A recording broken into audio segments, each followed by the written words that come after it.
પ્રમુખ શ્રી આજ રોજ જામનગર મુકામે માનનીય કલેક્ટર શ્રી થ્રુ માનનીય આદરણીય વડાપ્રધાન શ્રી નરેન્દ્રભાઈ મોદીજીને અમે સમસ્ત હાલારના અલગ અલગ જ્ઞાતિઓના હોદ્દેદારો સાથે એક આવેદનપત્ર આપ્યું છે કે આપણા રાજવી દિગ્વિજયસિંહ બાપુ કે જેમણે ભારતને અખંડ રાખવા માટે જ્યારે આઝાદી થઈ ત્યારે ખૂબ મોટું કામ કરેલું. સરદાર વલ્લભભાઈ પટેલ સાહેબે પણ એમને કીધેલું કે જો દિગ્વિજયસિંહ બાપુ આ ન હોત તો શક્ય ના થાત. એટલે એ બાબતની અમે નોંધ લઈ અને સર્વ સમાજ અને સર્વ જ્ઞાતિના અને સર્વ હાલારના વાસીઓની લાગણી એવી છે કે દિગ્વિજયસિંહ બાપુને ભારત રત્ન મરણોત્તર ભારત રત્ન એવોર્ડ આપવો જોઈએ એવી અમારી સૌની રજૂઆત છે. અને એ માટે અમે સર્વ સમાજ અહીંયા ભેગા થયા છીએ. કોઈ એક સમાજ નથી, કોઈ એક વ્યક્તિ નથી, સમગ્ર હાલારની લોકોની આ લાગણી છે અને એની નોંધ માનનીય વડાપ્રધાન શ્રી લે એવી અમે આ તકે સર્વ હાલારવાસીઓ વતી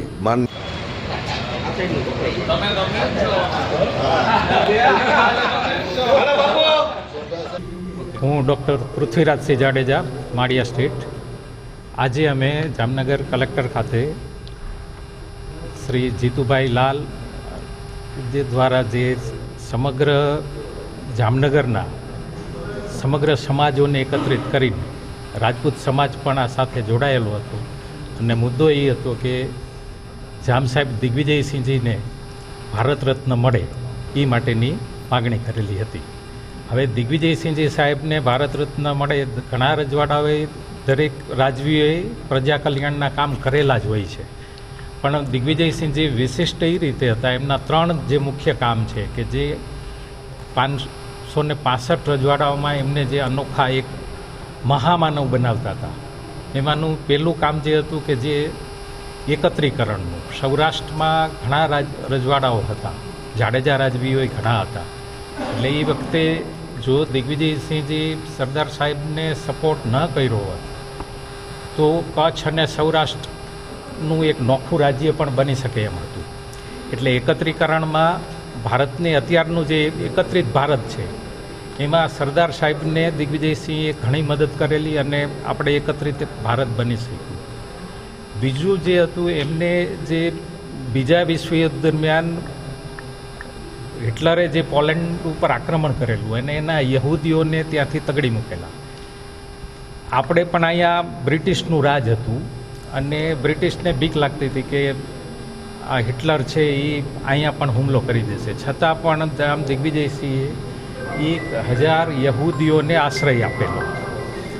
ત્રીજું જે મોટું કામ હતું એ ઘણા હિન્દુ રાજવીઓ થઈ ગયા છે, પણ જે સોમનાથનું જીર્ણોદ્ધાર કરાયું અને એમાં એ વખતના સમય મુજબ 55 લાખ એટલે લગભગ આજના હિસાબે 550 થી 800 કરોડ રૂપિયા જેવી રકમ જામનગરના રાજવીએ આપેલી. અને સોમનાથ મંદિરનું જે આપણું સનાતનનું જે જ્યોતિર્લિંગમાં પહેલું જ્યોતિર્લિંગ કહેવાય છે એનું જીર્ણોદ્ધાર કરાવેલો, જે જામ દિગ્વિજયસિંહ અને પછી ગુલાબકુંવરભાઈએ એમાં આવેલું કરેલું. એટલે આ 3 કામગીરી એમની એવી નોટિસેબલ છે કે જે એમને ભારત રત્ન માટે ગણી શકાય કે એમને મળે તો એ વ્યાજબી વસ્તુ છે. અને જ્યારે કેસરીસિંહજી બાપુ જે રાજ્યસભાના સાંસદ છે, વાંકાનેર મહારાજા સાહેબ, એમને હમણાં મહિના દિવસ પહેલાં રાજ્યસભામાં પણ આની રજૂઆત કરેલી. ત્યારે મને આ વિચાર આવેલો કે ભાઈ આપણે ગામ તરફથી દરેક સમાજને સાથે લઈને અમે આલી તો અમે રાજપૂત સમાજમાં આ અંગેની મિટિંગ પણ કરેલી. અમારા રાજપૂત સમાજના પ્રમુખ, અમારા આગેવાનોએ કીધું કે ભાઈ આપણે બધી જ્ઞાતિને સાથે લઈને ચાલી. આ પછી અમે જીતુભાઈનો જે કોન્ટેક્ટ કરેલો અને એમના તરફથી સંપૂર્ણ સહકાર. અને એક બહુ આપને વિશિષ્ટ વાત કરું તો અમે જે કોઈ જ્ઞાતિનો કોન્ટેક્ટ કર્યો એમનો જામ સાહેબ પ્રત્યેનો જે પ્રેમ હતો આ એક જ અવાજે દરેક એટલે કે હા પાડી છે કે ભાઈ નહીં, જે કંઈ કરવાનું હશે અમે કરશું. એટલે જામનગર સ્ટેટ પ્રત્યે અહીંની પ્રજાની અતૂટ લાગણી છે એમ કહી શકાય.